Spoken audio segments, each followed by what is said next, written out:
Election की तैयारियां शुरू हो चुकी हैं, लेकिन पाकिस्तान मुस्लिम लीग नून अपना मंशूर नहीं दे सकी। लेकिन इस्तेहकाम पाकिस्तान पार्टी ने आज कामुकी में एक जलसा किया और जहां पे अपना मंशूर भी बताया। और उन्होंने बताया कि हम गरीब आदमी के लिए क्या करना चाहते हैं, इस मुल्क में किस तरह से बेहतरी लेकर आएंगे। जहांगीर तरीन साहब ने यह भी कहा कि मैं एक आम आदमी की मुश्किलात को समझता हूं, क्योंकि मैं किसी वेल ऑफ फैमिली से बिलोंग नहीं करता, मैं भी जीरो से हीरो बना हूं, तो इसलिए मैं एक आम आदमी के दर्द को समझ सकता हूं। हमने देखा यह है कि जहां पे बात आती है इस्तेहकाम पाकिस्तान पार्टी के हवाले से, तो वहीं पर एक और चीज भी देखने को नजर आती है कि जिस तरह की मीडिया कवरेज सामने आ रही है, तो क्या आइंदा आने वाले दिनों में इलेक्शन में इनके लिए कोई अच्छी पोजीशन नजर आ रही है? ये क्या फैसला हो सकता है?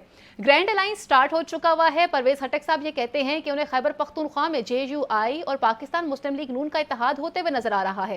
खैबर पख्तूनख्वा में बिलावल भुट्टो जरदारी ऑलरेडी एक अच्छी कैंपेन भी अपनी करके गए हैं।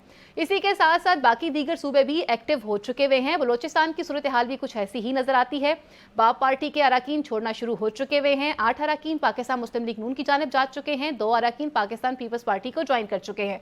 साले बोतानी साहब जो हैं और उनके साथ 13 अराकीन अभी तक अलग नजर आ रहे हैं, लेकिन आइंदा आने वाले दिनों में पोजीशन चेंज भी हो सकती है। दूसरी जानिब पर पाकिस्तान पीपल्स पार्टी एतराज कर रही है कि यह कैसे मुमकिन हो सकता है। इसहाक डार साहब को सेनेट में कायदे ऐवान मुंतखब कर लिया है निगरान वजीर आजम अनवारुल हक काकड़ साहब ने।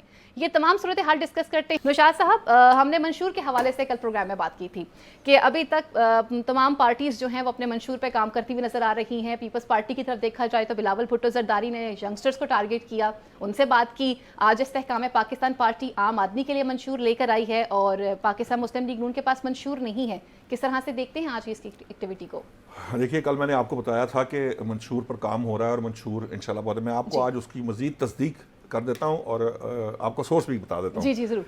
आज हमारे दोस्त हैं डॉक्टर नवीद इलाही, उनके बेटे का वलीमा था। डॉक्टर सईद इलाही को आप जानती होंगे, उनके छोटे भाई हैं। वहाँ मेरी डॉक्टर मुसद्दक मलिक से बात हुई मंशूर के मामले के ऊपर।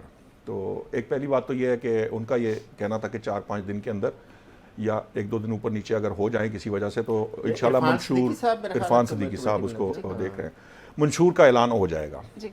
अब आ जाएं, वो कल का जो सवाल था चौधरी साहब ने भी उठाया था ताजरों से और माशी प्लान और आम आदमी के लिए नहीं कर रहे, तो मैंने उन पर भी उनसे सेर असल गुफ्तगू हुई। तो उनका कहना था देखिए, मंशूर को दिए बगैर हम अपनी अनाउंसमेंट्स नहीं करना चाहते, एक बात। दूसरी और बड़ी बात बता देता हूँ आपको कि जो मुस्लिम लीग नून का जो मंशूर आ रहा है और जो माशी प्लान आ रहा है, उसके अंदर उनका कहना है कि बाकी जमातें जो हैं वो सियासत में लेवल प्लेइंग फील्ड ढूंढ रही हैं। हम मंशूर के अंदर यूथ के लिए लेवल प्लेइंग फील्ड ला रहे हैं। हमारा जो फोकस है वो इस चीज़ पे है कि जितने भी आपकी यूथ है प्रॉपरली हम उनको मेरिट बेस्ड सिस्टम प्रोवाइड करें, जिसके ज़रिए वो लोग जो है ना वो तरक्की कर सकें, अपना नेशनल जो आपका कौमी जो आपकी प्रोग्रेस है उसके अंदर अपना हिस्सा डाल सकें। प्लस ये है कि वो ग्रो करके जो आपकी इकॉनमी है उसका वाइब्रेंट और प्रोग्रेसिव पार्ट बन सकें। उसके लिए हम बहुत ज़्यादा काम कर रहे हैं। तो लेवल प्लेइंग फील्ड हमारा जो फोकस है वो यूथ के लिए, क्योंकि आपका जो यूथ है यही आपका फ्यूचर है और उसी से हमने आगे बढ़ना है। जी। तो मंशूर की हद तक मैं आपको बता रहा हूँ। और जो मंशूर आप बता रही हैं, एक बात और बताऊँ, मंशूर इन राइटिंग होता है हमेशा। किसी भी सियासी जमात का मंशूर, वो ऐलानात जो मर्जी करते रहें, लेकिन मंशूर एक्चुअली वो होता है जो इन राइटिंग दिया जाता है इंतखाबात से कबल।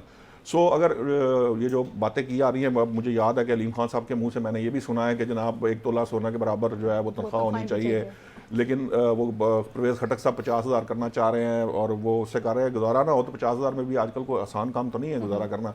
लेकिन असल बात जो है ना, जो मुस्लिम लीग नून के अंदर जो बहस चल रही है, जो मेरे ज़राए हैं वो ये कह रहे हैं कि वहाँ पर सबसे बड़ा जो मामला है वो ये है कि कोई सब्सिडी देने से, इंसेंटिव देने से, या ये जिस तरह लैपटॉप स्कीम है या इस तरह की बात नहीं, पॉलिसी पॉइंट से इस तरह की पॉलिसी डिज़ाइन की जाए ताकि मुल्क की मईशत और मुल्क के जो मसाइल हैं पॉलिसी सतह के ऊपर वो जो है ना उनमें बेहतरी आए। तो वो इसके ऊपर ज़्यादा काम कर रहे हैं।